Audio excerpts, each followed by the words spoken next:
हम बात करेंगे लोकपाल इन इंडिया। जो लोकपाल इंडिया जो पार्लियामेंट्री स्टैंडिंग कमेटी होती है, जो public grievance law and justice, कहा है कि लोकपाल की जो ऑपरेशनल इनक्वायरिटी है, एक अपने 145 रिपोर्ट में किस तरीके से लोकपाल इंक्वायरी करेगा किसी भी पर्सन का।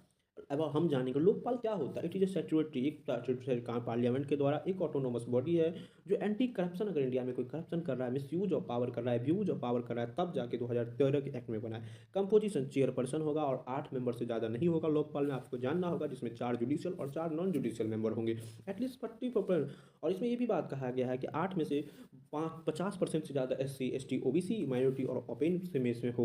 अपॉइंटमेंट, लोकपाल का अपॉइंटमेंट कैसे होगा? The chairperson and member shall be appointment, ये सब चीज़ प्रेसिडेंट के द्वारा अपॉइंट करेगा। और एक कम सिलेक्शन कमेटी होगा, प्राइम मिनिस्टर जिसमें सिलेक्शन कमेटी के पार्ट होंगे, लीडर ऑफ अपोजिशन पार्ट होंगे, जहाँ लोकसभा के ओपोजिशन होगा, चीफ जस्टिस ऑफ इंडिया होगा, सुप्रीम कोर्ट नॉमिनेट, अगर नहीं हो सकता सुप्रीम कोर्ट अपने हिसाब से नॉमिनेट करेगा। टर्म एंड ऑफिस 5 साल के लिए, डेट 5 साल के लिए इंटर करेगा और 70 साल तक ये काम करेगा।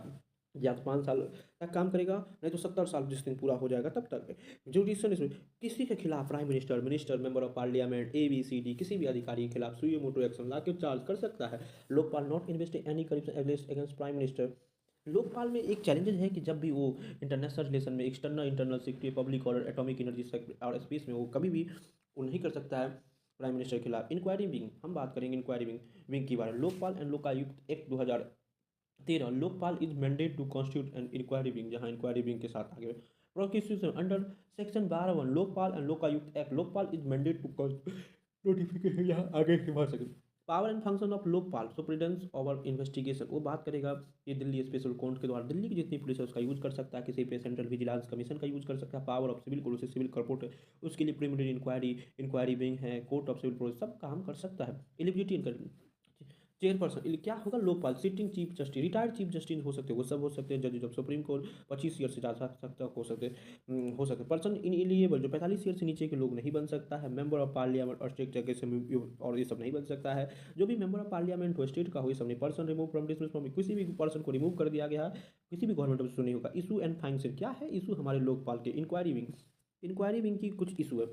It formally constitute 2024 but D not factor because Lokpal can not Commons regular record, क्योंकि लोकपाल में के जितने भी स्टाफ है उसमें कमी है। प्रोक्यूशन में it remain hold low holding case, ये बहुत ज़्यादा केस में ओनली 7 इन्वॉल्व 13 पर बहुत सारे चैलेंजेज है।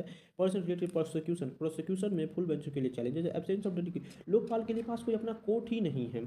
Lokpal request special court in Delhi पर प्रिवेंशन में नहीं है। Under neutralize fund 2000 Lokpal utilize only 84% to divide estimate allocation, कुछ ही फंड का यूज किया है। लैक ऑफ कॉन्स्टिट्यूशनल बैकिंग, इसमें देखा